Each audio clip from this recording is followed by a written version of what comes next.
Chambade adjusted his tie for the third time, his fingers gliding over the silk fabric with precision.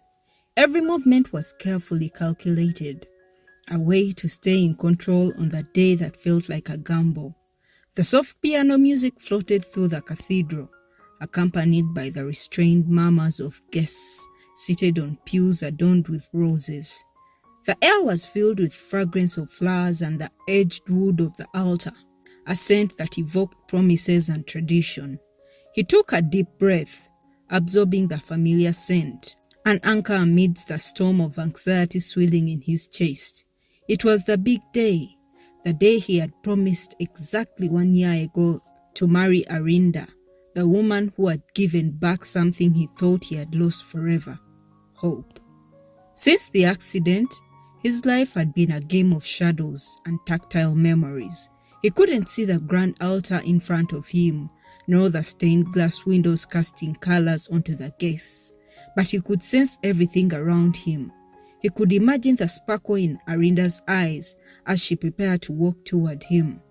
He could almost see the smile that always seemed to radiate light even in the darkest hours. His heart skipped a beat. She was about to walk through the cathedral doors at any moment. A wave of nervousness shot down his spine. "Everything all right?" asked a gentle voice to his left. It was his father, Obote, who had led the rehearsals the night before. "Yes," Chambade replied firmly, even though he wasn't sure he was telling the truth. "Just anxious." A warm laugh came from the other end of the altar. It was his best man, Jingo, who had known Chambade since university days. Who wouldn't want to marry Arinda? It's like winning the lottery twice, Jingo joked, trying to lighten the tension. Chambade smiled but didn't respond. He knew how lucky he was, but he also felt the weight of uncertainty pressing on his chest.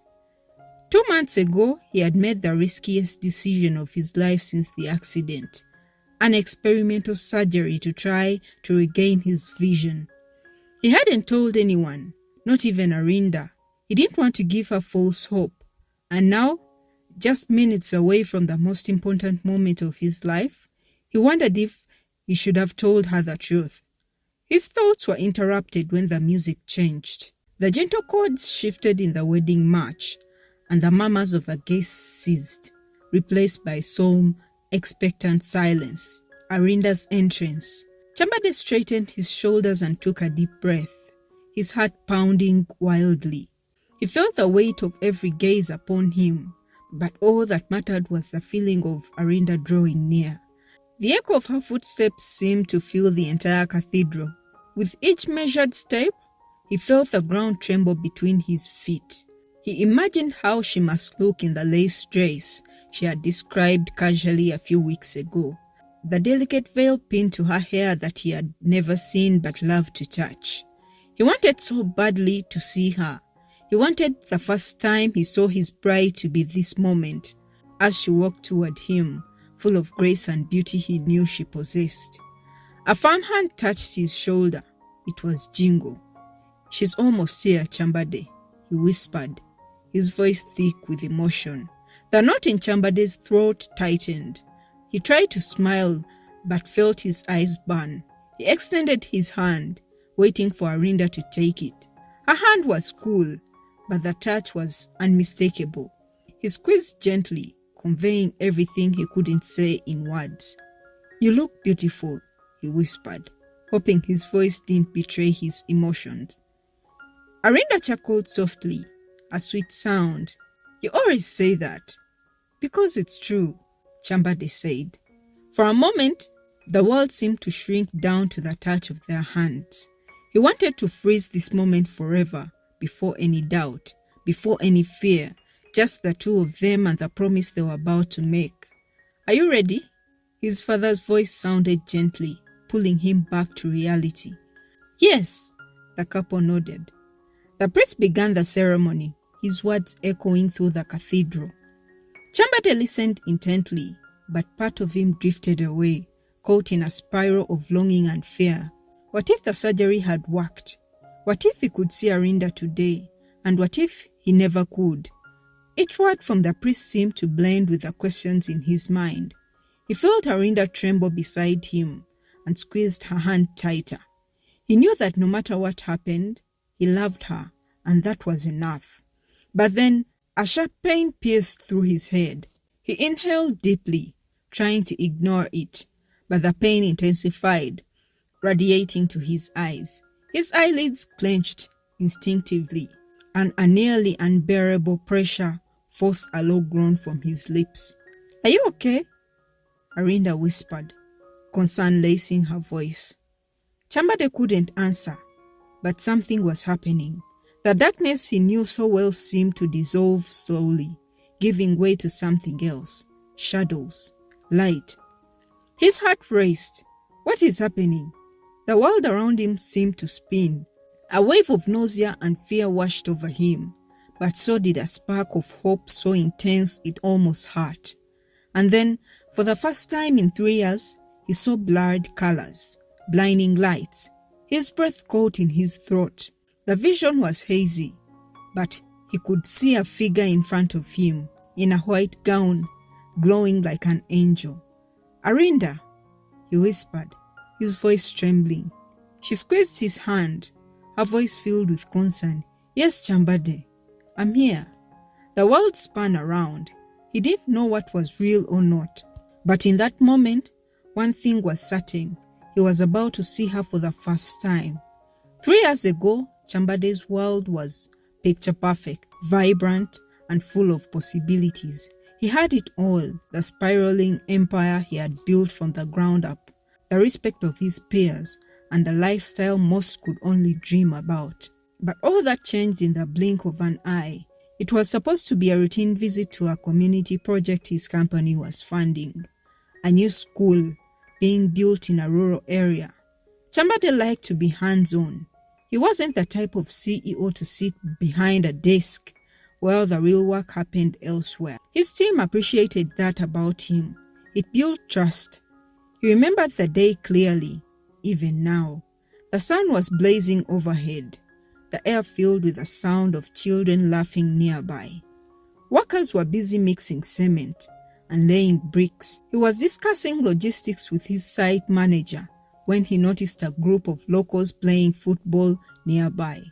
He smiled, recalling his own childhood days spent playing in the village. Suddenly a loud crack echoed through the site. A tree, weakened by a recent storm. It had fallen unexpectedly, crashing into the scaffolding. Everything that followed happened too fast. A snapping sound, a shout of warning, the rush of people scattering in panic. He barely had time to look up before the heavy branches came crashing down, and then darkness. When he woke up in the hospital, his head throbbed and his body felt like it had been crushed. But the worst part was that the darkness remained, even when his eyes were wide open. The doctors' voices were hesitant. "Careful, optical nerve damage," they said. "There's a chance you might regain your vision, but it's unlikely." Unlikely. That word echoed in his mind for weeks. At first, he thought he could beat it, that his stubbornness, the very quality that had driven him to success, would see through him. But stubbornness couldn't change biology. Reality set in like a lead weight. He was blind. His world was forever cloaked in shadow. Chambade shut himself off from everything and everyone. He stayed in his penthouse, curtains drawn, phone calls unanswered. Pity was unbearable, and no one knew how to speak to him without it dripping from their words. Until her. Arinda came into his life like a whisper of hope. He first heard her voice during one of the mandatory therapy sessions his company insisted he attend. He had been sitting in a room, counting the seconds until he could leave when a gentle voice said, "I know it feels like the world has ended, but sometimes when everything falls apart, you get a chance to rebuild something even stronger." He didn't reply. He didn't want a pep talk, but something about her voice stayed with him. It wasn't pity. It wasn't hollow encouragement. It was understanding.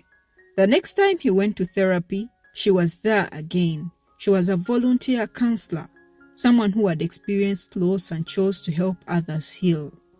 Over time, they talked, first about small things, the weather, the news, then about his frustrations, his fears, his grief. She listened without judgment and challenged him in ways no one else did. "You think your life is over because you can't see?" she said once. "You just have to choose to live." It was Arinda who convinced him to step back into the world. She guided him through crowded streets, museums, and restaurants. She described things to him in vivid detail, but more than that, she taught him how to experience life through senses: the scent of rain, the warmth of the sunlight on his face, the sound of waves crashing against rocks. He fell in love with her before he even realized it was happening. One evening, as they sat on a bench overlooking the city skyline, she asked, "What's one thing you miss seeing the most?" Chambade hesitated. There were so many things: the color of leaves, the twinkling of city lights at night, the expression on people's faces, but none of that seemed to matter anymore. "I wish I could see you," he admitted. There was a long pause. Then she took his hand and placed it on her face. "Then see me this way," she whispered. His fingers traced her features, the curve of her cheek, her eyebrow, the line of her jaw. In that moment, he saw her more clearly. From that night, their relationship deepened. Arinda became his rock, his partner, his reason to hope. When he proposed to her 6 months later, he didn't need to see her smile to know she was crying tears of joy. As the wedding day approached, a seed of doubt took root. He wanted to give Arinda everything, and that included the possibility of seeing her face, if only once. The doctors had mentioned an experimental procedure, one with slim odds of success. He had taken risks his whole life. This was just one more. He didn't tell Arinda. He couldn't bear to raise her hopes, only to crush them. The surgery was grueling, and the recovery left him drained, but the results were inclusive. The doctor said if his vision returned, it would happen gradually, unpredictably. Now, standing at the altar with Arinda's hand in his gamble weighed heavily on his mind. He felt her shift beside him. The ceremony was in progress, the words flowing around like a river. He was barely aware of his mind, which was a whirlwind of emotions. He wanted to be fully present, to savor every moment, but a voice inside him whispered, "What if today is the day? What if you can see her?" As if in response to his thoughts, a sharp pain pierced his skull. He flinched, his grip on Arinda's hand tightening involuntarily. "Chambade," she whispered, concern lacing her voice. The pain spread, searing through his temples, behind his eyes. His breathing grew shallow. The darkness behind his eyelids seemed to ripple and shift. Then, like a curtain being drawn back, the shadows began to lighten. The shapes emerged, blurred and instinctive, but unmistakably real. A surge of panic and hope shot through him. Was he finally seeing? Arinda's voice was a lifeline. "Chambade, talk to me. What's wrong?" He forced himself to speak through the waves of emotion. I think I can see you." Her breath caught. "What?" The shapes sharpened, and for the first time in 3 years, he saw her face, soft, radiant, framed by a veil that shimmered in the light. Her eyes, warm and filled with love, locked onto his. Tears blurred his vision, but he didn't care. He was seeing her, really seeing her. "You're beautiful," he whispered, his voice breaking. In that moment, nothing else mattered. The world around Chambade was a blur of colors, light and motion. His heart thundered in his chest as he clutched Arinda's hand. It was overwhelming, the return of vision, however hazy and fleeting it seemed. After 3 years of darkness, this sudden burst of sight felt like standing at the edge of a precipice. He blinked rapidly, his eyes adjusting to the brilliance. Arinda's face swam into focus, a beautiful combination of softness and strength. Her wide eyes glistening with tears, and her lips were parted in shock. "Chambade," she breathed, her voice barely audible. He opened his mouth, but his voice faltered. The enormity of the moment was crushing. He had imagined this reunion 1,000 different ways, sometimes with relief, sometimes with joy, but this was different, raw, unexpected and terrifying. The murmurs of the guests filled the cathedral, a backdrop of whispers and shifting feet. His father Obote cleared his throat gently, his eyes flicking between the couple. "Is everything all right?" he asked softly. Chambade squeezed Arinda's hand. "I can see you." Arinda's eyes widened even more, tears spilling down her cheeks. A tremulous smile broke across her face, shaky yet radiant. "You can see me?" He nodded, emotion clawing at his throat. "Yes, I can see you." The rush of joy surged through her. She launched herself forward, wrapping her arms around him. His arms closed around her, the world narrowing to just the two of them. The silk of her dress, the warmth of her body, the faint scent of roses in her hair, everything was amplified, each sensation more vivid than ever. A burst of applause erupted from the guests, and Chambade felt the pressure of all the eyes. But he didn't care. For the first time in years, he felt like a whole man again, and he was holding the woman who made it possible. As the applause died down, Arinda pulled back, her fingers brushing his face, tracing the line of his jaw. "This is a miracle." He searched her face, memorizing every feature. "You're more beautiful than I ever imagined." Her cheeks flashed, and she let out a choked laugh. "And you're just as handsome." He chuckled, a tear slipping down his cheek. But beneath the joy, a small seed of uncertainty sprouted. How long would this last? The doctors had warned him that the results of the surgery were unpredictable. Was this a fleeting gift or a permanent return? His father's voice calmly interrupted their thoughts. "Shall we continue?" Chambade took a shaky breath, forcing the questions aside. "Yes, let's finish this."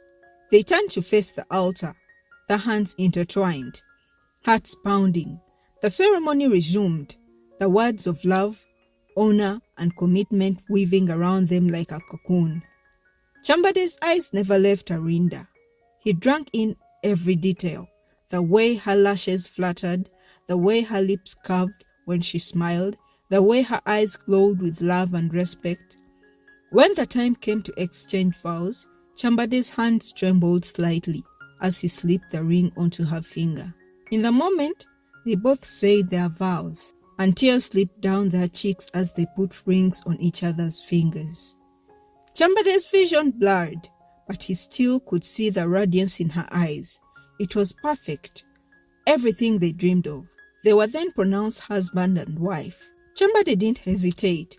He pulled Arinda close and pressed his lips onto hers, sealing their promise. The kiss was tender, filled with all the love, pain, and hope they had shared.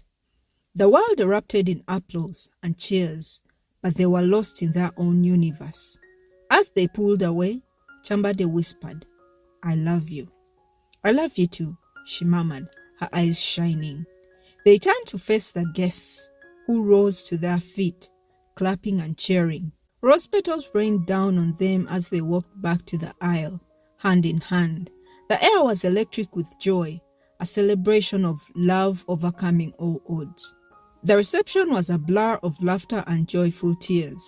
Chambade's vision remained, though it fluctuated, sometimes sharp, sometimes hazy. He clung to each moment, afraid it might slip away.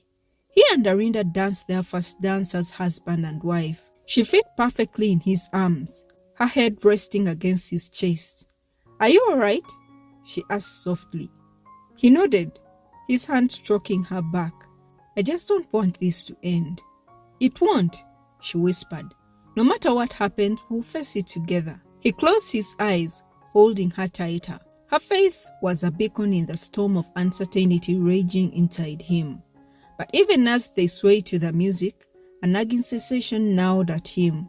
The vision that had felt so clear earlier was beginning to waver. Shapes blurred, colors dulled. Panic flared in his chest. "No, not now! Please, not now!" He forced a smile, not wanting to ruin the moment. "Let's go outside for some air." Arinda nodded, concern flickering in her eyes. "Okay." They slipped away from the reception, stepping onto a balcony overlooking the city. The cool night air brushed against their skin, the sounds of the party fading behind them. Chambade gripped the railing. He blinked hard, willing his vision to clear, but the darkness was creeping back in.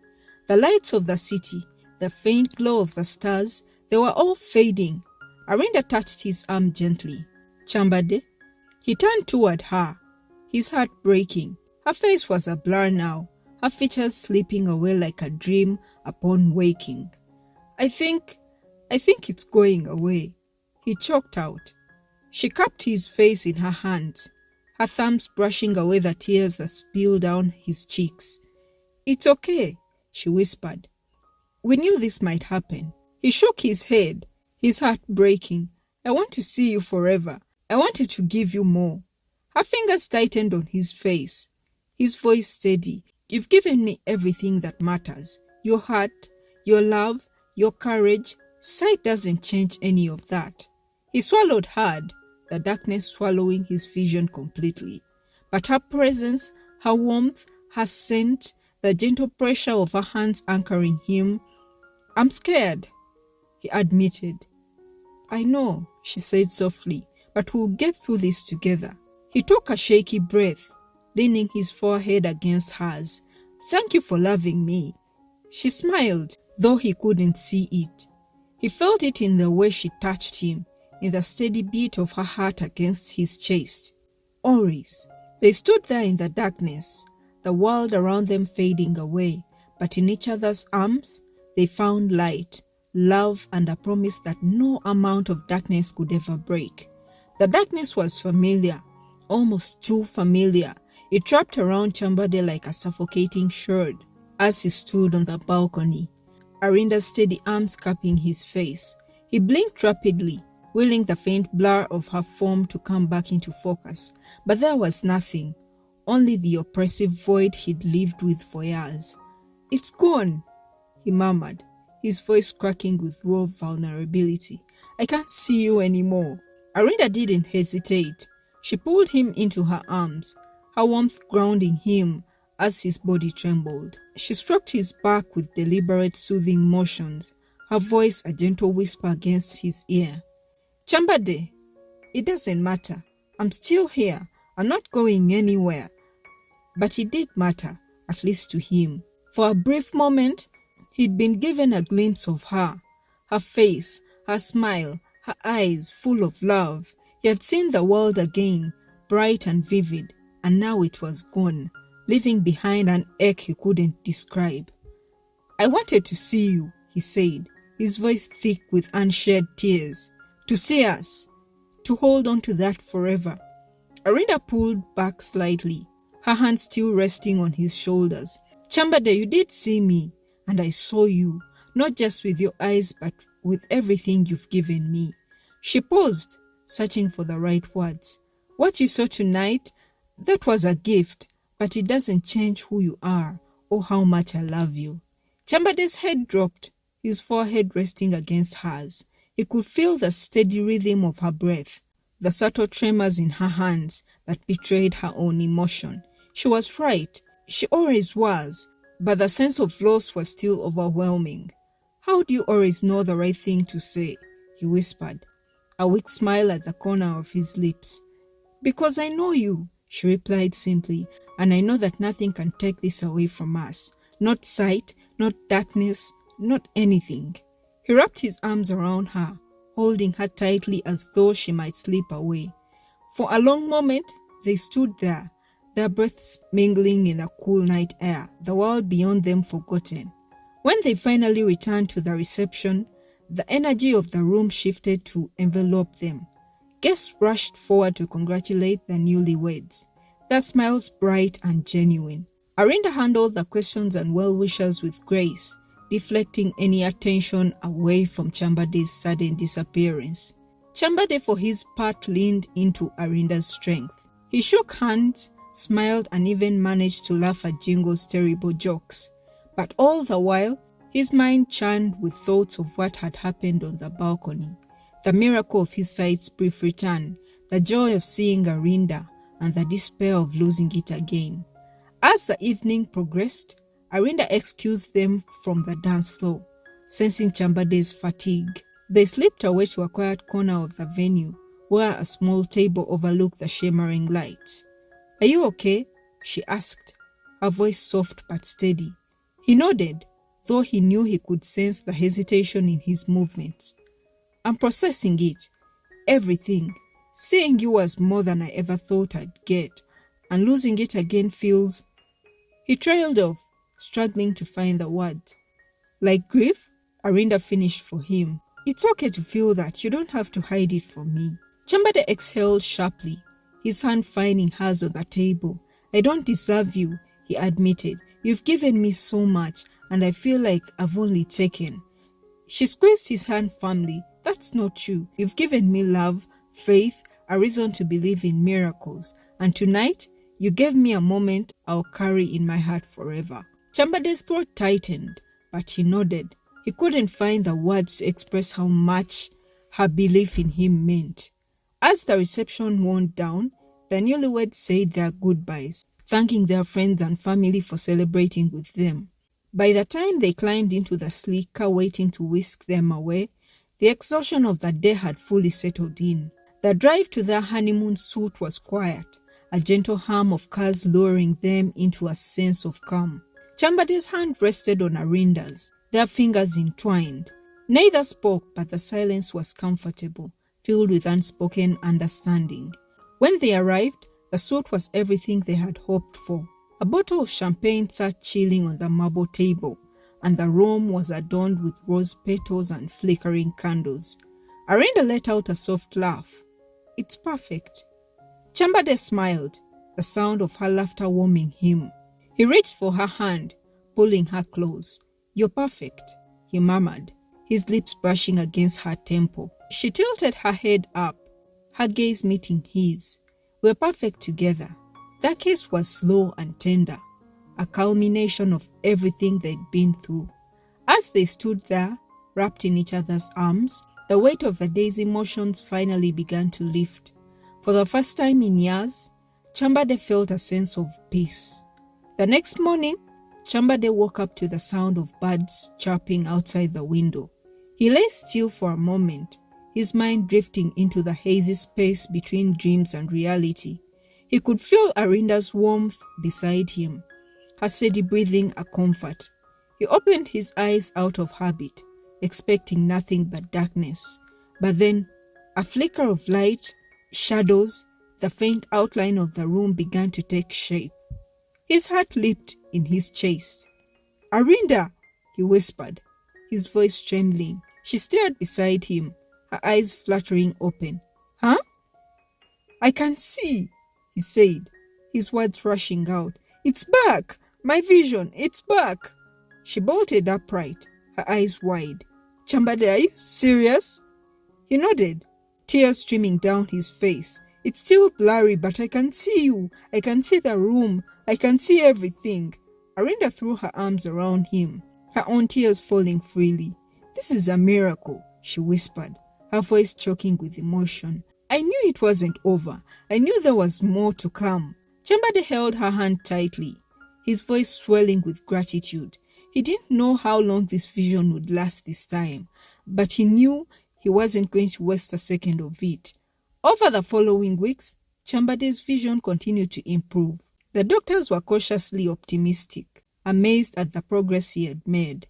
For Chambade, every day was a gift, an opportunity to rediscover the world, and more importantly, to see Arinda in all her beauty. One evening, as they walked hand in hand along the beach near their home, Chambade paused, turning to face her. The setting sun bathed her in golden light, making her look more ethereal. He took her hand in his gaze unwavering. "Arinda, I've spent so long living in the dark, and even though I hated it, it taught me something important: to love you till the day I die." They stood there, wrapped in each other's warmth, ready to embrace the future, knowing that love would always be their guiding light. As the stars began to twinkle in the night sky, Chambadi realized he was no longer just seeing. He was truly living. Together they would build a life filled with joy, laughter, and endless possibilities. If you enjoy this kind of story and want to hear more, please make sure to like, subscribe, and hit the notification bell for more thrilling content. Your support means a lot. Thank you for being part of this journey.